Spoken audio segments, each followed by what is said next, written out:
everybody. Welcome to the Hidden Gems podcast. And this is a show where we like to look at a streaming service and talk about some hidden gems that you can find on that streaming service. And it's a lot of fun. And I'm film critic Rachel Wagner, and Ryan is here. Hey Rachel, it's great to be back with you as always. This is a time, Christmas always makes me happy, but this particular Christmas, things are going really well for me. In my old thinking, I'm used to waiting for the other shoe to drop, but I don't know. This time around, things are just going my way, and I'm just enjoying that. That's good. Don't borrow problems from tomorrow. Just enjoy it while it lasts. Yeah, as Master Oogway once said in Kung Fu Panda, yesterday is history, tomorrow is a mystery, but today is a gift. That's why it's called the present. Very good. Yes. Well, why don't you tell everybody what we're talking about today? Well, we are doing Kanopy, the little streaming service that could, and this is a service that now I work at a library. I'm promoting this thing like every day, but it's a really good service. It's got a lot of older movies, a lot of international movies. History Channel's just added a ton of stuff. BBC just added a ton of stuff on there. So it's getting bigger the more we go back to it. It really is. There's almost always something new and exciting. Like they have a lot of new films that they add every single month, and they have a variety. Like there's a lot. I was noticing just how many like made for TV Christmas movies they had on, plus then like more like artsy stuff and documentaries, and it's all free. I mean, and we've said this many times that that if you had just Tubi, Hoopla, and Kanopy, you would have a ton of entertainment for free and ready for you. Yeah, all you need is your library card and you're set. Yeah, that's right. And pretty much anybody can get a library card, so it's a win-win. Yeah, I know. I do about 10 of them a day. Oh yeah, that's right. I forgot that you work at the. Does your library do Kanopy or Hoopla? We do both. Both, yeah. That's Well, nice. we actually do that. We do Canopy Hoopla, but then we also do Freeding, which is the top magazines in the world, the magazines and periodicals. We also do a music one, and I believe it's called Freegal. Yeah, that's what it's called, and Oh, that's just all music, not audiobooks, just all music. And I haven't touched that one, but I have heard some good things about it. cool. I haven't heard of that one. But how are things going on your channel, your Christmas series? Oh, I'm having a lot of fun with it. We're recording this Wednesday, the 7th, which means my review for the original Rudolph the Red-Nosed Reindeer dropped. And Mm-hmm. I did not plan it, but thanks to one of my subscribers, shout out to Aaron White, he actually commented that today is the anniversary of the special premiering on NBC. I believe it is I'm going Like to the pull it Rankin up. Bass ones. Yes, it is the 58th birthday today. It debuted Nice. December 6th, 1964. So happy 58th and a day. Well, I love the tradition of stop motion animation during the holidays. It's so much fun. And even this year on Disney Plus, we got Mickey Saves Christmas, which is new stop motion animated short. Last year, we got Robin Robin from Aardman on Netflix. It seems like almost every year there's some kind of stop motion animated short to go with the holiday season. It's really fun. And And then yeah, of course, Rudolph is one of the most famous of all of them. yeah, and then tomorrow I've got a review up for How the Grinch Stole Christmas, the original and the best one by a country Yes. with no contest. The Mm-hmm. original Frosty the Snowman, and then the George C. Scott helmed Christmas Carol. Okay. Funny story about that Frosty the Snowman. So once you watch a bunch of the Rankin Bass shorts, they start to kind of feel like kind of Similar. annoying. after a while. Like they're so like they're a little bit try hard sometimes. They're trying so hard to be quirky and to be different that it can get kind of annoying. And so I had decided to do this Rankin Bass series on my blog. This is like 2015, way before I was on Rotten Tomatoes, way before anything. And so I did it, and I got about halfway through, and I was just like, I'm tired of this. I don't like it anymore. But, but I had posted my review of Frosty the Snowman. I was like, this is not very good. Blah blah blah blah, all this stuff. And when when I signed up for, I mean, when I got approved for Rotten Tomatoes, they went through all of my reviews and added them to the site. Unbelievable. Some poor soul was like going through every single video, every single review of mine. I can't even imagine how, because I had been with that was 2019. So we're talking 4 years and more of reviews. Anyway, that they had to go through and find it. And it was just funny because like I'm Mrs. Christmas, I'm reviewing all the Christmas movies, and somebody comes to me and it's like, you went rotten on Frosty the Snow. You know, I was like, what? of all the reviews they had questions about, it was that one. Yeah. And so anyway, that was really funny. I was like, okay. But the series is going really well. I'm going to be reviewing Die Hard in the next few days with Loretto from the Geekly Goods / Cinema Spot. So he's been on my channel before, and Cool. yeah, I'm looking forward to seeing. And Jacob Martin is going to be on there. We're going to be talking about something. I have it on my notes, but I don't have it in front of me. But it's a lot of fun. And then I'm also going to be starting up another series. It's more of a continuation of separate reviews that I've done for a certain director, but with one of my most anticipated movies of 2023 coming down the road. I wanted to be a bit of a completionist, and that'll be revealed in the next couple days or so. So you all stay tuned for that. Cool. Good. I'm glad it's going so well. Well, I'm still, and I've almost at 100 Christmas movies. Almost. Wow, This and weekend, it's not even 2 weeks into December. Yes. Wow. Well, why don't we get started? Tell us your first recommendation for Kanopy. So my first choice is what is called on the site Superman, a Max Fleischer collection. This is several of the original Superman shorts that were animated by Max Fleischer, and they were released in, I believe, the 30s and the 40s. I've actually seen these not on Kanopy, but I do this thing once in a while where I go through old like Toonami schedules, and they have this thing called Cartoon Roulette, where every 15 minutes between their main shows, they do an old cartoon, like an old Superman episode, a Space Ghost, something like that.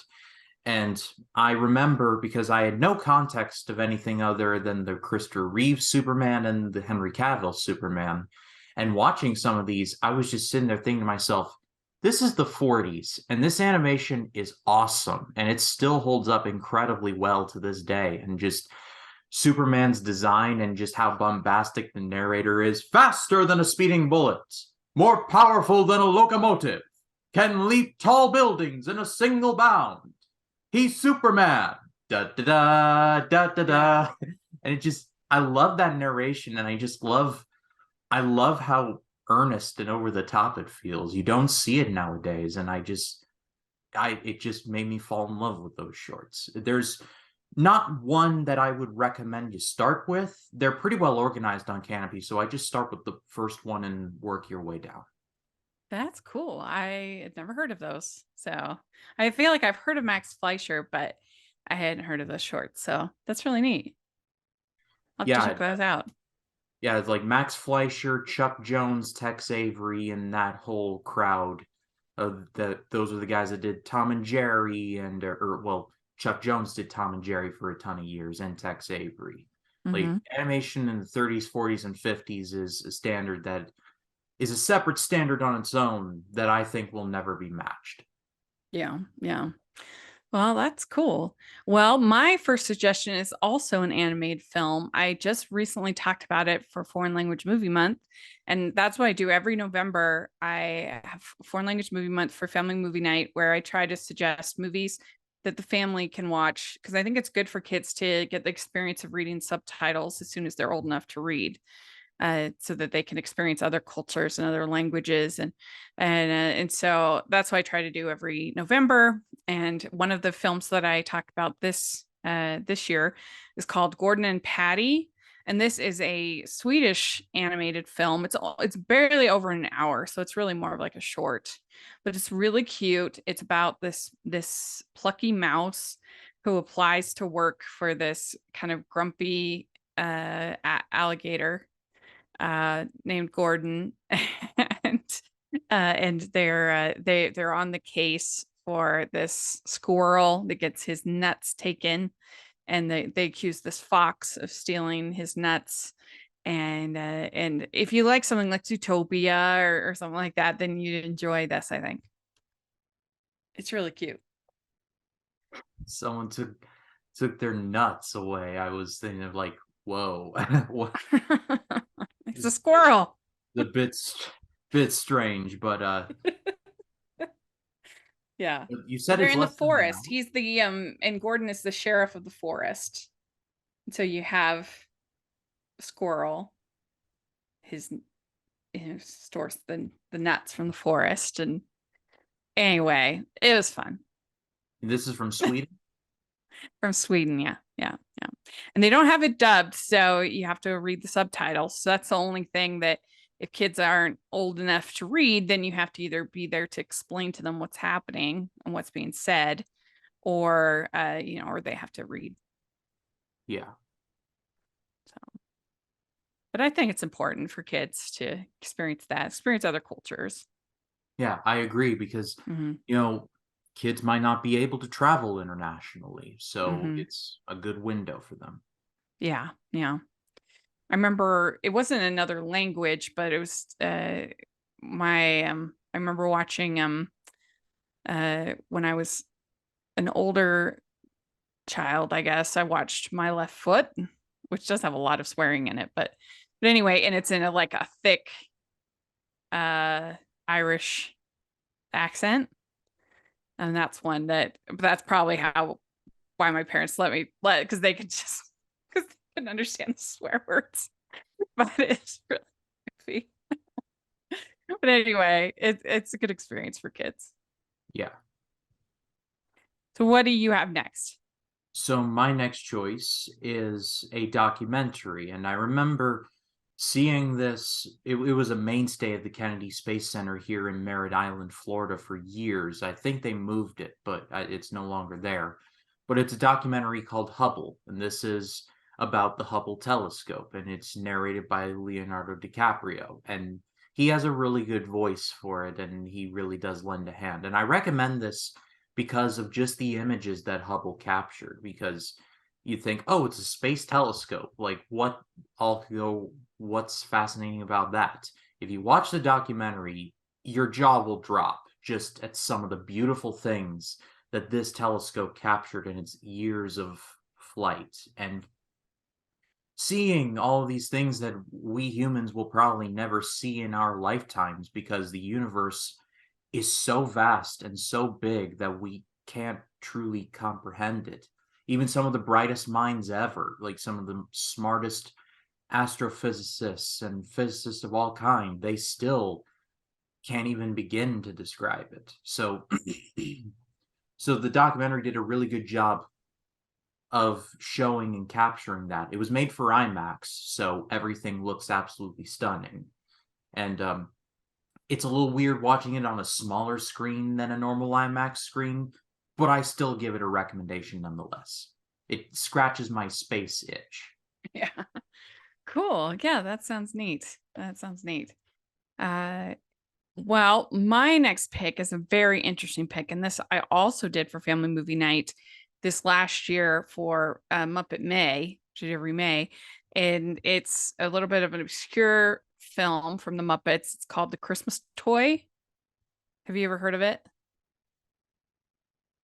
Oh, You mute. No, no, I haven't heard it. Okay. So the Christmas toy, it's really interesting because it came out in 1987 and that was right around when Pixar was starting. So you got to believe that this had an influence on Toy Story because it is very similar. It's about this group of toys that are uh, sentient. They and when the kid, the big difference is when the kid comes into the room, not only do they have to play dead or whatever, but if they're not in the same place that they're left when the kid comes in, they get frozen and turn into just like a regular toy. So they basically die. And so there's like this kind of scary element to everything. But it's very similar to Toy Story. And so I have to believe that this was influential on Toy Story. You have this doll named Apple, who is the current, who was the former favorite toy. And then you have um, you have this tiger toy named Rugby, who's the current favorite toy. And the little girl is getting out new toys for Christmas, and they're all really concerned. And then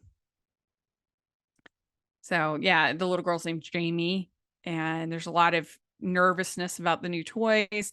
And if Jamie finds them spying in the place where not in the place where they were left, then they get turned into regular toys. I mean, they have Kermit right on the cover, the poster, but he's really not in it long. He's just sort of the introduction, the narrator kind of. But I love Muppets so much, and this one is a little bit more obscure, so I was excited to see it on the Kanopy bus. So you should check it out. It's how long? 50 minutes. You know, when you were reading that to me, I was thinking to myself, man, Henson should sue. I mean, they might have a case here. But then again, Disney owns the Henson stuff, so maybe, it was strategic. But just reading it out loud, I'm like, yeah, that's kind of eerie how similar those two are. Yeah, it really is so similar. Yeah, Um, and I'm not trying to knock or anything. It's funny to me that the thing that Pixar that got them off the ground, there was this obscure movie from the 80s or not the 80s yeah, the or 80s. Yeah. 86 who did the exact same thing almost. Yep. It's kind of like when people were freaking out because Inside Out was like, it's Herman's head, it's Herman's head. It was like, Right. no one's heard of Herman's head. I had no idea what that Was was until that people. was totally different. That's for adults. This is for kids. Inside Out's for kids. Yeah, Yeah. not only that, but it's about a kid moving across the country. I Yeah. mean, it's a totally Totally different. different. Yeah. So I have a review and family movie night for the Christmas toy and for Gordon and Patty. So we'll put links in the description if people want to watch those. So they're good. I think they're good. What do you have next? So my next choice is from the History Channel, and it is called Vietnam in HD. This is the sequel to World War II in HD, which I recommended a million years ago on this show. And it's pretty much the same idea. It's presenting footage that you've never seen before of Vietnam. And really, Vietnam is one of those things that I like going back to from time to time and just think to myself, wow, what were we thinking with that whole 5 to 6 year period? I will say it's not as good as the Ken Burns one that he did a few years back, but it is still sobering at times to see some of the footage and just the access to the hours that was filmed like all those years ago, and just it's really a slice of history that I hope doesn't get forgotten because it's oddly relevant at certain times, and that's all I'll say about that. Yeah. Yeah, that would be really interesting. I know I saw the Ken Burns one. And I love his documentaries, but it's been a long, long time, and that is definitely a war that is complicated.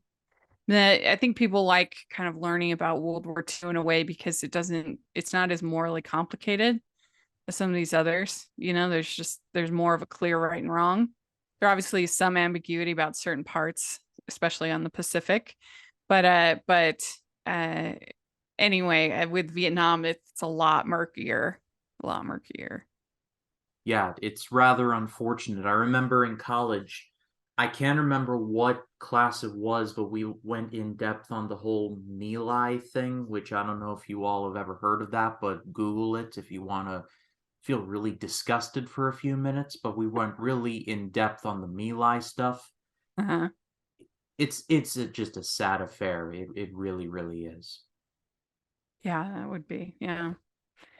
All right. Well, my next pick is an obscure one that I saw uh at Sundance, I think, or South by Southwest. I can't remember.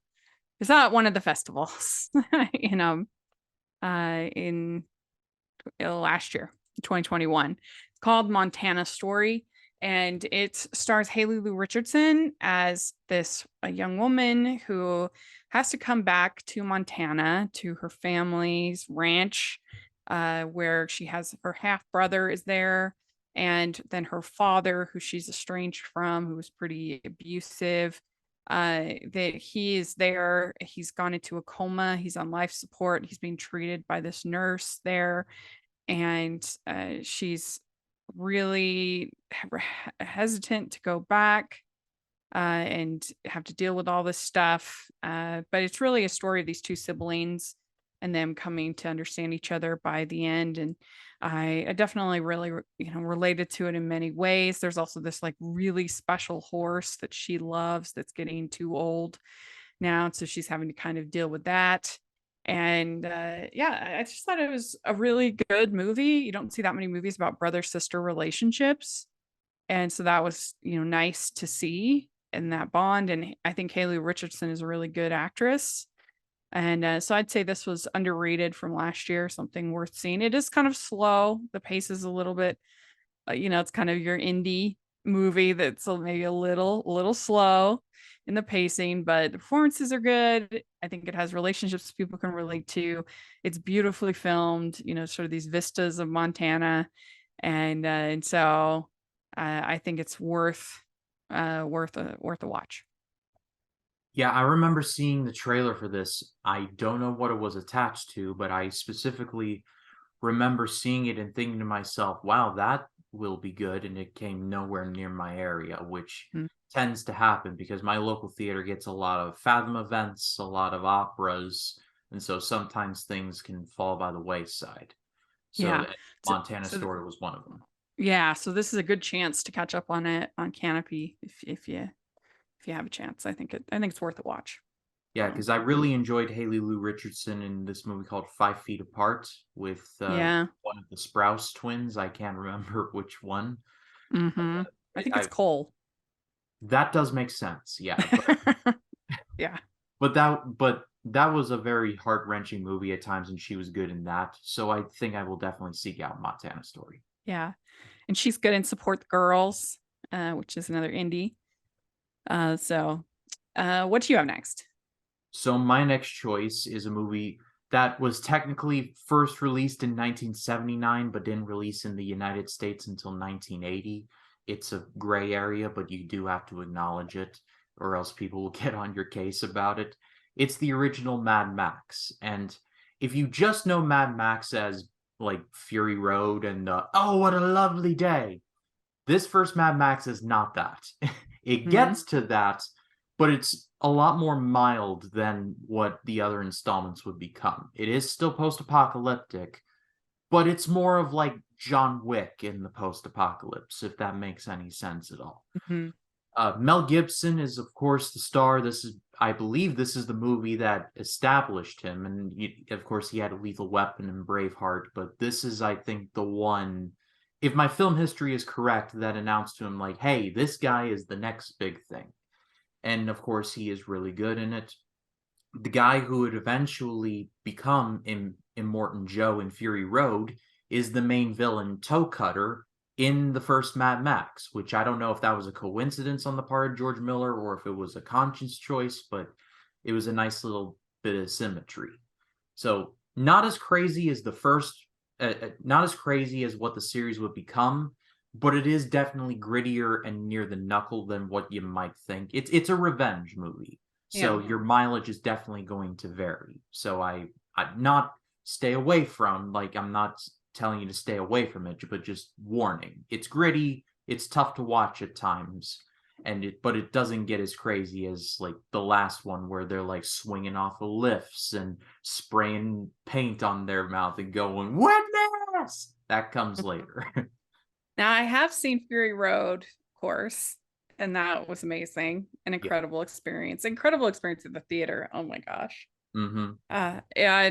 And then I haven't seen, that was actually my introduction to Mad Max, was Fury Road. And I think a lot of people have that. Yeah, because the Mad Max series is weird. It seems like everyone seems to like them except for Thunderdome, which Thunderdome is quite divisive. People either really love it or really hate it. Yeah. It's been a minute since I've seen it, but I thought Tina Turner was awesome in that. Mm-hmm. Cool. All right. Well, talking about our classic famous left turn, hard left, hard left. Because my next is a period piece called Her Majesty Mrs. Brown. And this is loosely based on true story, a lot of conjecture going on here, but when Queen Victoria's husband Prince Albert died, she went into, this is a fact, she went into serious extended grief where she was rarely seen in public. She was uh, not a very good, I've seen documentaries in the Victoria show, like she wasn't a very good mother to her children. There was just, she just was consumed by grief. And so she goes to Scotland, where they have a famous, I forget what it's called. They have a house there. The Queen has a house in Scotland. And so she is kind of forced out of her grief by this kind of gruff, surly, curmudgeonly man named Mr. John Brown, who's Scottish in Scotland, and then everything else is kind of conjecture and historical fiction, basically, of this supposed relationship that the two had. But they were definitely friends. We know that, and they corresponded for years, and they were close. But anyway, the way they have it here, it's a lot of it's good. It's a lot of fun, and you can't beat Judi Dench playing Queen Victoria. Yeah, I remember watching this as part of my 97 series that I didn't do videos on, but I tried to watch every movie of 97, and that movie was on there. And I remember really enjoying it. And by that point, I had known Judi Dench for being M in the Craig Bond movies and a bunch of other stuff, but she was really good in this. It's hard to hate Judi Dench in anything if you really think about it. Yeah, she's so good. And Billy Connolly is good here also. Even in Cats, she's good. Like the movie's ridiculous, but she does what she Mhm. can with the role. And It of course, the director John Madden, he did Shakespeare in Love, which yeah, is great. yeah, the Cats was just terrible, but at least Judi Dench looked like she was having fun in Yeah, yeah, yeah. it. He did both of the Exotic Marigold Hotel movies too, which are a lot of fun. Yes. So yeah, this one you got lots of pretty Scotland, and I just love these kind of period pieces. But the acting is excellent. I think she was nominated for an Oscar, I want to say. Let me look. I believe, if my memory serves, she was. Let's see here. Um, yes. Academy Award for Best Actress. She was nominated. And yeah. So definitely worth a watch. So what do you have next? So my final choice is a biopic from 2011, and it is The Iron Lady. And this is the biopic of Margaret Thatcher, who was Prime Minister in England for many years. And this was actually directed by the same woman who directed Mamma Mia. Talk about two Woohoo! that are completely different from each other in every conceivable fashion except for their star, Meryl Streep. Because she's Margaret Thatcher in this, and she's also Donna in Mamma Mia. And so it's crazy to think that Mamma Mia is a big, bombastic, ABBA-inspired musical, and Iron Lady is all about Margaret Thatcher and the politics surrounding all of that. I'm reliably informed that there is a group of people over in England who do not like Margaret Thatcher, but I don't know. I don't live over there, so I don't know what the skinny is. But I thought this movie was very interesting. I like I like her navigating all of that because, she was a woman in politics and they have a bit of a rougher go at it than most. It's just how it is. But she managed to do the best that she could from what the movie presents. And from what the movie presents, I don't want to get persecuted here, so just bear with me. But Meryl Streep is really good. Jim Broadbent plays her husband, and he's really good. Richard E. Grant is, of course, good. This has a pretty good cast. Phoebe Waller-Bridge, who's going to be in Indiana Jones 5, she's good in this. And yeah, I think for my limited knowledge of Margaret Thatcher, I found the movie to be very interesting. Yeah, I could have done without the structure that they had for it, kind of the flashback Yeah, structure. yeah, But that other was than that, yeah, I enjoyed it. it was weird. Like her older self talking to us or to like her how was it? Yeah, and like her sort of delusions, her, Oh, her right. Alzheimer's and stuff. Yeah. You can tell it's been a minute since I've seen the movie. But yeah, I enjoyed it. And it's good. Get Meryl that, what is she now? 3 Oscars? I think 3 Oscars. That But sounds about right, but she's yeah, so nominated for like 75, so she was bound to get it at some point. yeah. So speaking of the Indiana Jones trailer, what'd you think? Did you like it? I am nervous as all get out for that movie because of Crystal Skull and the fact that Harrison Ford is going to be 80 when the movie premieres. But I'm not gonna lie, I thought the trailer was really good. I mean, Yeah, same. the the movie is doing all that it can to win me over. It's directed by James Mangold. That dude has not missed. I mean, Copland, Logan, Ford v Ferrari, Walk the Line. I'm missing some, but he has not missed. Harrison Ford's back. Mads Mikkelsen is the villain. I love him. John Rhys Davies is back as Sala. I love him. Phoebe Waller-Bridge is debuting, and I've liked her and everything that she's been in. So I am incredibly nervous, but at the same time, the trailer was like, they're at least going to put some effort into this. I thought it was a super great trailer, and I admit they leaned on the nostalgia with that music and with just everything. But I thought it was great, and uh, the de-aging or whatever that they did, I thought it looked unbelievable, best by far of It, any that I've it, seen. it did look very good. When I saw it, I was like, if I hadn't known that they were Yeah, going to use it, I wouldn't have guessed. I thought same this with me. was like deleted footage from like, oh, let's just save this for a rainy day. But no, it looks fantastic. Yeah, I agree. I agree. Well, my last pick is a family favorite. Is definitely one of my dad's favorite movies. It's the Scarlet Pimpernel from I think 1982 with Anthony Andrews and Jane Seymour and Ian McKellen, young Sir Ian McKellen. And the Scarlet Pimpernel is the story, famous story about this troop that goes to try to save people from the guillotine during the French Revolution, and it's led by this man named Percy, who is married to a French woman, and Sir Percy Blakeney, and he gets married to Marguerite, and at the very beginning, and then he has to pretend to play this like complete fop and idiot in order that nobody will suspect that he's this mastermind behind it all. And Anthony Andrews is absolutely hilarious playing this fop. And he's always like, sick me. They sick me here, they sick me there. And my dad will just quote that ad nauseum. And those Frenchies seek him everywhere. Thanks. And it's so funny and it's so entertaining, well done. You've got lots of like sword fights and entertainment. Jane Seymour she doesn't seem French, but whatever. She's good, and Ian McKellen makes a convincing villain. And Shalon. So this is just a very entertaining film.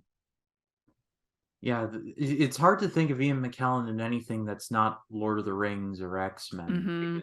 Mm-hmm. And I was doing some research for something, and I was looking at his Wikipedia page, and I forget that he's been doing this for a really long time. Mm-hmm. Yeah.